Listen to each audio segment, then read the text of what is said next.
One thing that, to me, separates the good games from the great are memorable moments. After all, you can have all the fun in the world while you're playing the game, but if you finish it and don't remember a thing, then what was even the point? These 5 moments from 5 different games truly take their games to a whole other level. While they may not keep me up at night in the ways you expect, the mastery of their craft has left me awake in bed wondering how they pulled these off so well. They inspired me when I first played them and continue to wow me in a multitude of ways to this day. This should probably go without saying, but we will be diving into the weeds with this one. Expect spoilers for not just the individual games I talk about here, but also any other games in the franchises they belong to. Let's cut to the chase, everyone.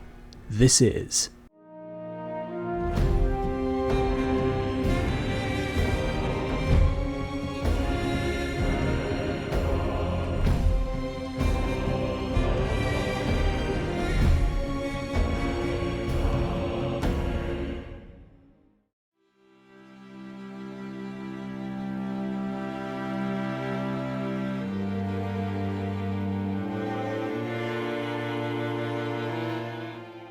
Season 1, Episode 2 of The Walking Dead is easily my favorite episode of the entire series, and the meat locker is a big reason why. Episode 1 does a great job in establishing each character of the Motor Inn group and their dynamic with Lee. For those who haven't played The Walking Dead Season 1, you play as Lee. Lee is a convicted criminal who murdered a state senator who was sleeping with his wife. Lucky for him, the apocalypse happens just as he's about to be sent to prison. He's obviously not a bad person, but Lee made a terrible mistake and spends the rest of the game attempting to redeem himself by caring for a little girl named Clementine. While Lee and Clem are important parts of the meat locker scene, we first need to establish the more relevant supporting characters that make up the backbone of Season 1. Lee's most relevant relationship outside of Clementine is very clearly Kenny. Kenny is one of the first people you meet in Episode 1, and he's very easy to like. A family man through and through, Kenny always puts his wife Katja and his son Duck over everything. It's nigh impossible to not be on Kenny's side throughout most of Episode 1. Even when he makes mistakes like freezing up when Sean is in danger, it's clear his actions weigh heavy on his conscience and was just putting his family first. This extends into a scene where Larry, another important side character, assumes Kenny's son Duck is bitten with no evidence and proposes leaving Kenny's whole family for the Walkers. What the fuck is wrong with this guy? Anyways, Larry eventually has heart troubles and collapses to the ground where his daughter Lily begs for the group to find him some medicine. Kenny, without hesitation and just moments after Larry was campaigning for his son to be murdered, leads the charge and helps save Larry's life. Lee was also instrumental in saving Larry with his intrinsic knowledge of the pharmacy due to his familial connection. How does Larry repay Lee? By sucker punching him just as the pharmacy is overrun with walkers and leaves him for dead. Turns out Larry knows that Lee is a criminal and wanted to get rid of him before he could hurt anyone in the group. Kenny, like the absolute G that he is, saves Lee even if you sided with Larry during the duck-bitten debacle. By the end of Episode 1, the lines have been drawn. Kenny is the GOAT, and Larry is an asshole. Episode 2 takes these established dynamics and elevates them in every way. The Motor Inn group is in the middle of a power struggle. Kenny and Lily both think they're better suited to lead than the other. Lily leads with reason and logic. She was a former member of the military and thus thinks like a soldier would. Lily, for all her faults, does seem to have the best interest of the entire group in mind. She doesn't give special treatment to her father, nor does she think about leaving their dire situation for greener pastures. Kenny, on the other hand, leads with emotion and instinct. Anything he can do to make sure he and his family are safe is his #1 priority.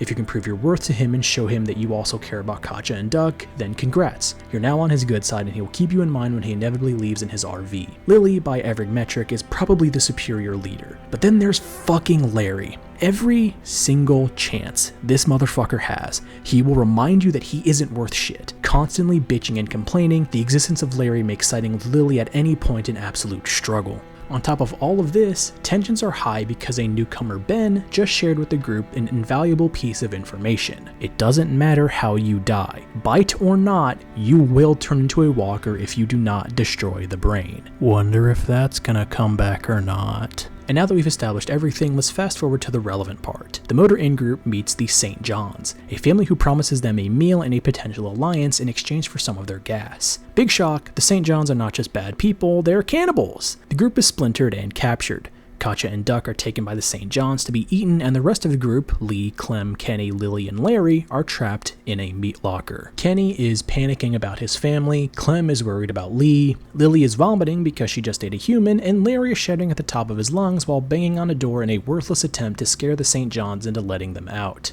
"Yeah, Larry, you're really scary behind that 6-inch thick steel door with no way out. I'm sure they'll listen to you eventually." Actually, no, they won't, because Larry just collapsed on the ground due to his bad heart. Hooray! Wait a second. The group just discovered that everyone, no matter if you're bitten or not, will turn into a walker once you die. The only way to stop the transformation is to destroy the brain. Uh-oh. If Larry is dead and trapped inside a small steel meat locker, then things are not going to go well. Lily, of course, immediately goes to her father's aid and starts doing chest compressions. Meanwhile, Kenny's fight or flight kicks in. And in a reversal of the scene from episode 1, Kenny is now suggesting they kill Larry prematurely to save themselves, even though there is a good chance he could still live. The player now has the choice: help Lily save Larry, or help Kenny kill Larry. Every single player who plays Season 1 hates Larry. Every single one. But the opinions on whether to kill Larry or save him are always split. However, I see a lot of people opting to save Larry despite his behavior towards Lee. In classic Telltale fashion, it doesn't matter what you choose, as Kenny kills Larry anyways, the only difference being whether or not you aided him. The reason why this scene is so perfect is the way it flips the entire dynamic of the party by placing these characters in situations that bring out their true nature. Kenny and Lily are two sides of the same coin. Both care for their family more than anything, but Kenny's family is a kind wife and a mostly innocent child, while Lily's family is her annoying racist-ass dad that is jumping at the chance to cut any loose ends from the group. You inherently like Kenny more than Lily because of the family that they choose to protect. But at this moment, none of that matters. Kenny and Lily, through their incredibly realistic and understandable reactions, are able to make the player indecisive about killing a character that they've wanted to see dead since they first stepped foot in the pharmacy. Assist Kenny in killing Larry and you'll be best buds with the guy. No matter what, he's on your side and Lily will grow more and more resentful. That's a fair choice to make, but it's easily the less interesting of the two. I chose to save Larry, and in doing so, Kenny turned on me. He threw a salt lick on Larry's head immediately after calling Lee worthless. He saw me as weak and not willing to make the tough calls that are sometimes necessary in the apocalypse. Lily acknowledged my rescue and her respect for me will grow over time, even saving Lee's life at a point when Kenny turns a blind eye. It's doubly interesting because if you try to save Larry, you can see a brief glimpse of his jaw move just before Kenny kills him, indicating to the player that he would have survived had Kenny not taken his life into his own hands. I entered episode 2 hating Larry and Lily, but was willing to go to war with Kenny. By the end of episode 2, Kenny was a loose cannon that I could no longer trust, and Lily was a sympathetic grieving daughter who had my back. Episode 3 takes both of these characters in interesting directions that quite honestly don't really make your choice in the meat locker mean anything. Lily will still go crazy, Kenny will still lose his family and remain a close ally, and Lee will still get bitten and die. However, the key to why that scene is so good is not because of its implications for the story, but the implications for our perception of the characters. The party dynamic is changed permanently, and the player is just along for the ride, watching as these characters display their true colors in an impossible situation.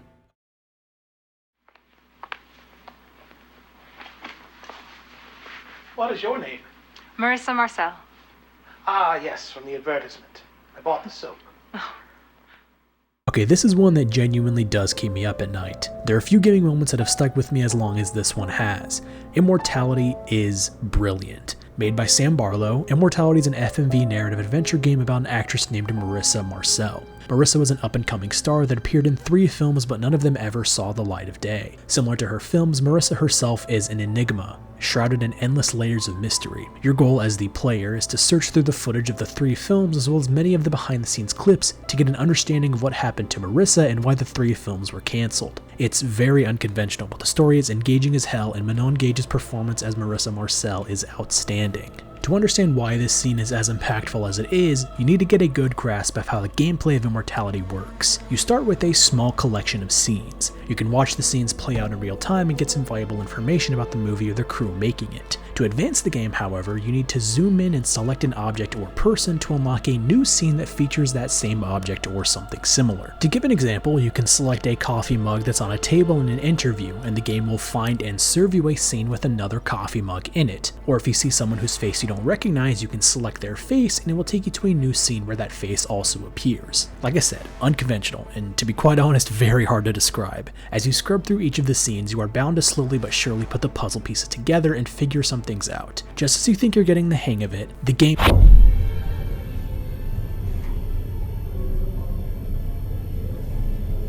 I vividly remember sitting in my room at 10:30 at night, with a Diet Dr. Pepper in one hand, my Xbox controller in the other, trying to scrub through a scene to find any unique details I had missed when I was hit with the most chilling jump scare I had ever experienced. Mostly because it comes out of nowhere. Immortality deals with heavy themes and can be disturbing at times, but it's far from a horror game. To make matters worse, the jump scare comes entirely of your own input and experimentation. It turns out if you reverse the footage for certain scenes, you'll start to feel your controller vibrating and see the screen shift to an alternate clip. Reversing the footage at just the right speed will fully unlock the alternate clip, and instead of seeing things from the perspective of Marissa, you see them from the perspective of the One, played by Rolota Molin. It's through the One that we can discover the true story and subtext behind Immortality, but that's a story that 1, I still don't entirely understand, and 2, is far from relevant to this moment in and of itself. People talk a lot about horror games and how scary they are, rightfully so. Games like Resident Evil, Outlast, Silent Hill, Dead Space, etc. are all shining examples of how to do magnificent horror games. However, I find myself never being able to recall a lot of specific moments that made me shit myself while playing.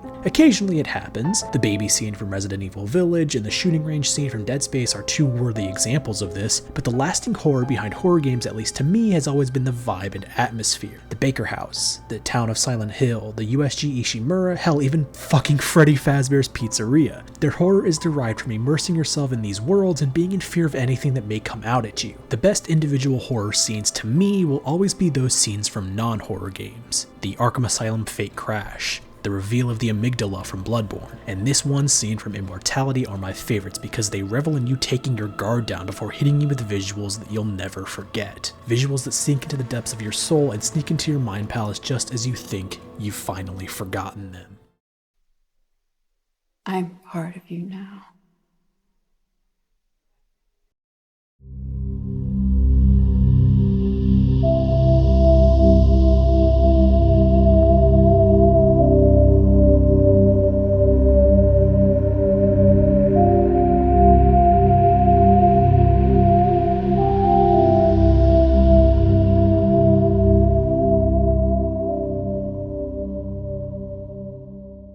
Sometimes we have to be steady and give up the things we want the most, even our dreams. Aunt May.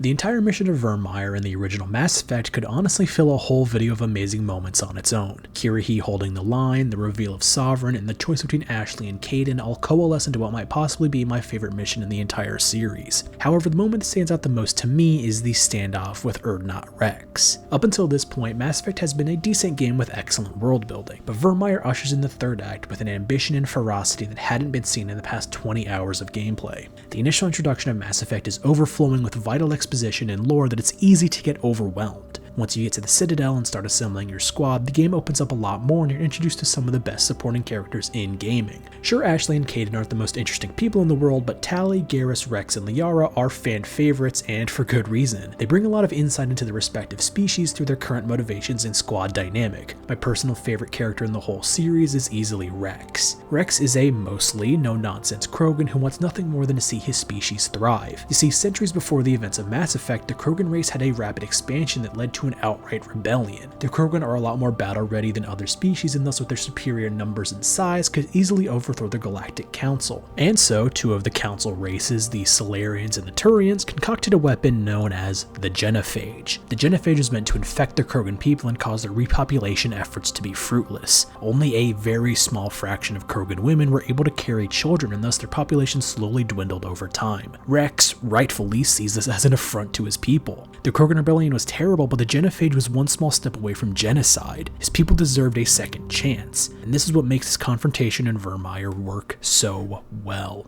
Saren, the big bad Turian Spectre that the Normandy crew has been following since the beginning, has been spotted on a beach-like planet called Vermeer. It turns out Saren has allegedly found a cure for the Genophage, a cure that he will use to breed a Krogan army under the indoctrination of the Reapers. If allowed to happen without interference, Saren and his Krogan army could become unstoppable. Wrex, of course, is taken aback by this information. There's a cure for the Genophage and we have orders to destroy it. Wrex is in the midst of the biggest and best chance the species has had in centuries, and he doesn't approve of destroying it. This is where Commander Shepard comes in. Wrex becomes increasingly unstable. In a standoff with Rex, Shepard must de-escalate the situation before Rex does something drastic. This is the big speech check of the game. Depending on your Paragon or Renegade stat, or also depending on whether or not you did a loyalty mission for Rex earlier in the game, the conclusion to the standoff can end in one of many different ways, but all choices boil down to Rex living or Rex dying. In a similar manner to how I talked about the Walking Dead meat locker scene, the reason why this scene is so good is because of how well it establishes these characters' long-term goals, and how understandable their reactions are to information that will help them achieve these goals. If Rex had an out-of-nowhere heel turn, then it would be easy for us to pull the trigger and write Rex off as an unstable nutcase, but that's not what happens. We all understand Rex's desire to see the future of his people realized, but his ambitions are blinding him to the facts of the matter. Sure, the Krogan could be cured, but if we allow Saren to go through with it, then not only will he be more powerful than ever before, but there's a good chance the Krogan will die regardless. It's through the trust of his commander and sheer Krogan willpower that he allows himself to let go of the thing he wants the most. Or if you don't have enough speech points, Rex dies on the beach in Vermire and you miss out on the best character arc in the whole series. So ultimately it's your choice. And that's just the start of Vermire.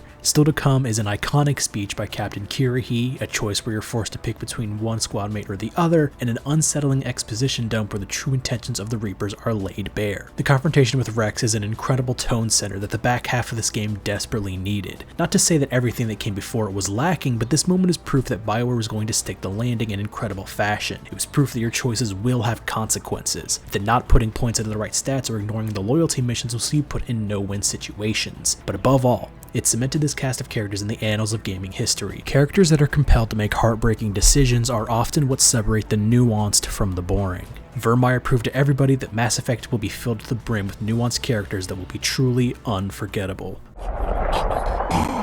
Commander, are you alright? I'm feeling a hell of a lot better than he is.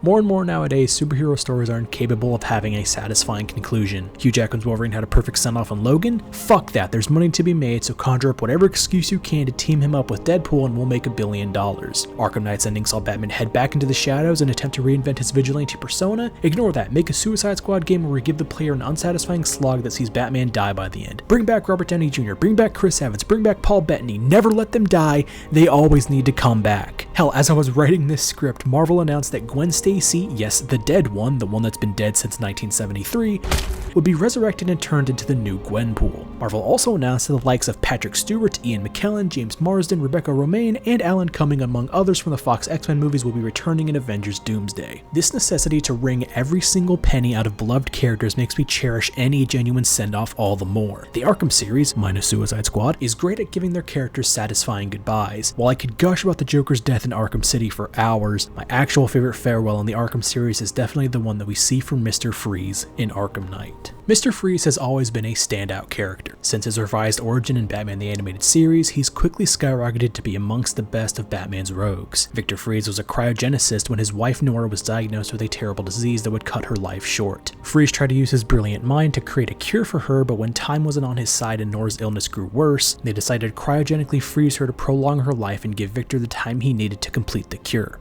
Eventually, Victor's boss, Ferris Boyle, gets fed up with Victor's slow workflow. After a scuffle between the two, an accident happens in his lab that sees Victor unable to live outside of a sub-zero environment. Crafting a suit that accommodates his needs, he becomes a villain named Mr. Freeze, whose primary motivation is to get revenge on Boyle for mutilating him. Over time, Victor grew to let go of his lust for revenge and focus his attention on curing Nora once again. With no job and limited resources though, Mr. Freeze must turn to crime. Trapped in an endless cycle of wanting to cure Nora and never actually being able to due to his situation, Victor is often seen as one of the most sympathetic villains in comics, to the point where a lot of people don't even see him as one. His goal is admirable and completely understandable, but too often that goal has been perverted in the pursuit of greed. In the beautiful, never-ending storytelling medium that is comics, characters as popular as Mr. Freeze absolutely cannot have an ending. Even if someone writes one, it is inevitable that they will return shortly as a big moment to get people to buy more comics. Freeze has had a lot of things change about his story to facilitate a constantly changing status quo. At one point, Nora becomes Mrs. Freeze, and despite Victor's entire purpose for doing illegal acts being Nora's condition, it was retconned that they actually enjoyed enjoy doing bad things and become a husband and wife supervillain duo. This need for constant stories extends to other mediums too, as despite an incredible start in the Batman animated series episode Heart of Ice, his subsequent appearances in that show and the sequel Batman Beyond were ones of diminishing returns, one of the few exceptions being his side mission in Batman Arkham Knight. The Season of Infamy expansion for Batman Arkham Knight contains the side mission In From the Cold, and is easily one of the only times that a character has had an ending this satisfying. The Arkham Knight's forces have kidnapped Nora and given Freeze an ultimatum: kill the Bat or they will kill Nora. Once we find Victor, he immediately backs down from a fight with Batman due to their history and his distrust of the Arkham Knight's militia. As Batman, you must find Nora and try to bring her back to Freeze. Once you locate her, you realize it's too late, and Nora's pod has been damaged. She gets out of the pod and speaks to Victor for the first time in over a decade. Victor wants her to get back in, but Nora simply wants to have a conversation with Victor. But time is running out. The Arkham Knight's forces have found out that Freeze and Batman are working together and are converging on Freeze's location. They become too much for the duo to handle, and Freeze is forced to supercharge Nora's cryo chamber, leaving her without a way to survive. Now though, the couple are finally able to have their long-awaited conversation. My work, the equipment, it's all gone.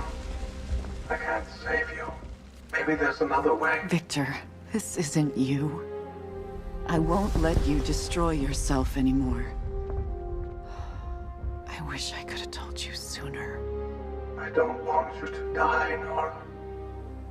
Then let me live.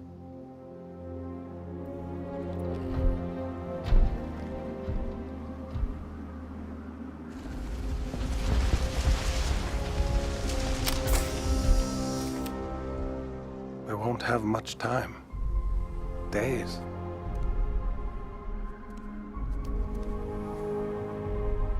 Time never has been on our side, Victor.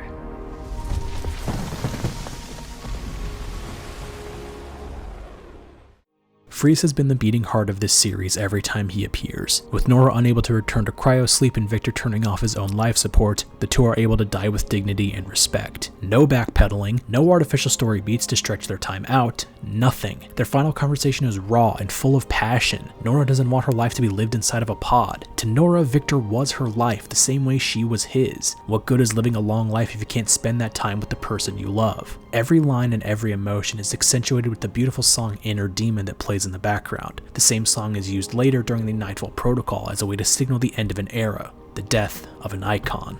Mr. Freeze, in the Batman Arkham series, should be used as a blueprint for how to end an iconic character's story. Rocksteady were able to focus on telling the best story that was the most fitting for the character. They didn't prioritize greed, they didn't leave it open-ended for a potential return, they just allowed it to end. Even though nobody involved with Arkham Knight worked on Batman the Animated Series, this ending feels like it was intended from the beginning, the only logical endpoint for this pair of tragic lovers.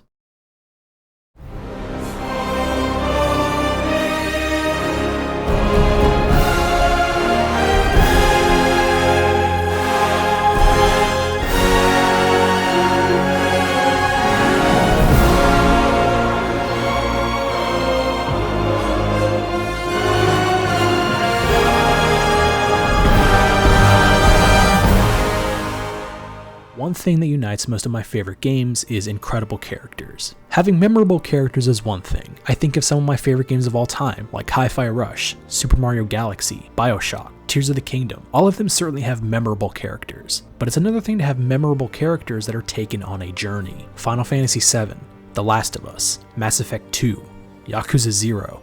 So many of the characters included in those games are not just iconic and memorable, but they evolve throughout. You're able to chart their course from the beginning of the story to the end, and while this is not the end of any of these characters' journeys, seeing them continue on and change even after the credits is a treat. Think about Goro Majima in Yakuza 0. He starts off as a manager of a cabaret club and doubles as a Yakuza muscle. He keeps his head down, doesn't like to draw attention to himself, and gets shit done. Throughout Yakuza 0, Majima's metamorphosis is subtle, but by the end, he's a completely different character. While his origin arc is necessary to align him with his future appearances, it's completely natural. When I think about all-time great characters, Majima is certainly up there, for his complete transformation and the ability of the storytelling to make these two opposite ends of his character fit seamlessly. A character similar to Majima in these ways, and also belongs in the annals of history, is Kratos from God of War. Kratos has seen such an evolution over the years. Starting off as a Spartan general, Kratos Kratos made a deal with the god of war Ares to turn the tides of war in exchange for his undying servitude. In his service to the gods, Ares forced Kratos to destroy his hometown and kill his wife and daughter. For the first 6 games of the series known as the Greek era to God of War fans, Kratos' journey is one of pure revenge. Starting with Ares and running through the entire Greek pantheon, killing one god at a time, Kratos became known as an incredibly one-note character. He was angry, he liked to kill people, innocent and otherwise. He always enjoyed spending his time with beautiful shirtless women whose only purpose was to have a sex minigame. His pursuit of revenge caused the entirety of Greece to be destroyed and saw many of his allies like Athena and Pandora perish. For a lot of people, especially those experiencing this franchise from the outside looking in, that's all Kratos was. This is your big PlayStation mascot, people said without actually playing the games? I may be coming off as combative right now, but honestly it's easy to see why Kratos garnered this reputation. With every game that came out, of course people would talk about the set pieces, the new gruesome kill animations, and the always integral sex minigames, but no one ever talked about Kratos himself. After his story came to a conclusion in God of War 3, and the well of potential for prequel stories is running dry,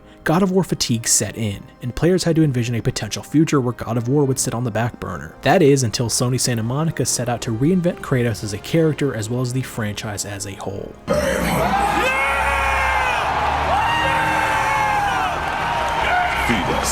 Released in 2018, the PS4 soft reboot/sequel, simply called God of War, would see a multitude of changes hit the Ghost of Sparta to his core. Gone was the locked camera, the emphasis on set pieces, and the oh-so-beloved sex minigames. In their place came a new over-the-shoulder camera that accompanied a revised combat system, RPG mechanics like equipable armor and stat points, and at the heart of it all, a Kratos who is trying to chart a new path forward. This Kratos would still be burdened by his past, living with the consequences of his actions, but he would also be a lot more composed and relatively peaceful. Settling down in Midgard would see Kratos have a new child that would follow him on his journey to fulfill the last wish set forth by his late wife Faye. Already you can see the differences between the two versions by just the basic premises that they find themselves in. This new approach would spawn 2 games, God of War, its sequel God of War Ragnarok, as well as an expansion called Valhalla. These would see the franchise reach new heights both critically and financially, with the 2018 God of War being one of the best reviewed games of the decade and coming home with Game of the Year at the Game Awards. This wasn't all sunshine and rainbows for the most diehard of God of War fans, however. Some fans found themselves disappointed that Kratos changed so drastically and that the past 6 games were little more than window dressing to steer this new direction. Some even thought that Sony Santa Monica was ashamed of the past entries due to just how different it all felt. It was still obviously the same world, and there was still plenty of reverence for the Greek era in 2018 and especially Ragnarok, but most of these references were used to talk down to the person Kratos was and the decisions he made. While personally, I don't agree with these takes, I can see where they're coming from. A lot of the choices made in the Greek era haven't necessarily aged well, but they're still incredible games in their own right, and I can see how the constant talking down old Kratos could be seen as patronizing or disrespectful to those other games. All that being said, Sony Santa Monica would release a piece of DLC for God of War Ragnarok that would be used as a retrospective to the whole series and in a way an epilogue for the character of Kratos. God of War Ragnarok Valhalla released a year after Ragnarok proper as a free update for anyone who already owned the game. It would see Kratos entering Valhalla on a personal journey to see if he is worthy to join Freya amongst the leaders of the 9 realms after everything he has done. Played through the lens of the roguelike genre, Kratos would have to go through multiple rounds of Valhalla's combat challenges to prove himself in the face of his past. The second half of every run sees Kratos return to a facsimile of Greece, fighting many familiar enemies and hearing non-stop commentary from Helios, one of Kratos' most infamous victims.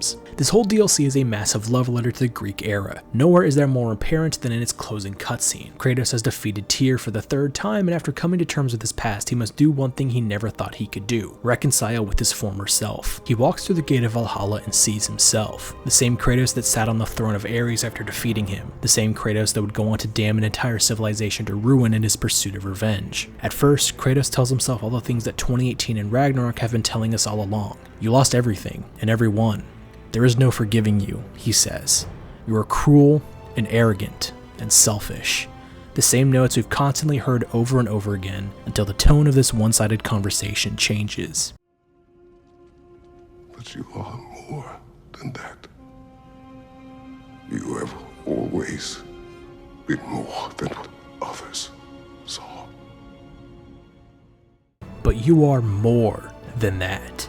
You have always been more than what others saw. With that simple realization, Greek-era Kratos fades from his throne, while a simple line in isolation, "You have always been more than what others saw," almost perfectly encapsulates Kratos as a character, both in universe as well as the public's opinion on him. Throughout all of Ragnarok, Kratos is reminded of his mistakes. He's reminded of the bad he's done and all of his worst qualities, his penchant for violence, his disregard for innocent life, his complete and utter failure as a god of war, but nobody remembers Kratos as a person. While the Greek era is mostly remembered as the original trilogy, I think a lot of Kratos' best moments come from the prequel games, when he's forced to say goodbye to his daughter in Chains of Olympus, when he reunites with his brother Deimos only for him to die shortly after in Ghost of Sparta, and when he grows a bond with Orcos in Ascension only for Kratos to be tricked into killing him as a way to sever his connection to Ares. Seldom are these moments remembered. Lost on the PS3 and the PlayStation Portable, these games do a lot to flesh out Kratos as more than a bloodthirsty psychopath that he was remembered as. There are definitely still good moments to be seen in the original trilogy too. His gauntlet at the end of God of War 1 to protect his family by sacrificing his life force to keep them safe, and his bond with Pandora in God of War 3 that ultimately leads to his redemption.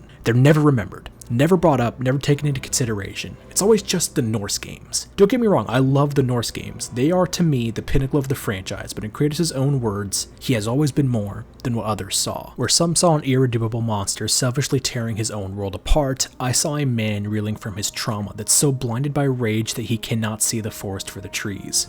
Where some saw a god of war unworthy of that title and unworthy of worship, I saw a man who was thrust into a role he didn't want and struggled with finding his new purpose after killing Ares. This moment of self-awareness from the developers helped to give us and Kratos the closure we needed. If his journey ended there, I would be more than satisfied. Greek Kratos and Norse Kratos are the same and different in so many ways. They are two sides of the same coin, but they have always been great. The depth has always been there for anyone brave enough to explore those dark waters. If his first few games didn't cement himself in gaming legend, the Valhalla DLC for Ragnarok has more than done so. Bridging the gap between these two dissonant versions in such an emotional and self-aware way was nothing short of brilliant. Now we as fans can sit and watch wherever Kratos goes next, confident that when he returns, he will be better than ever.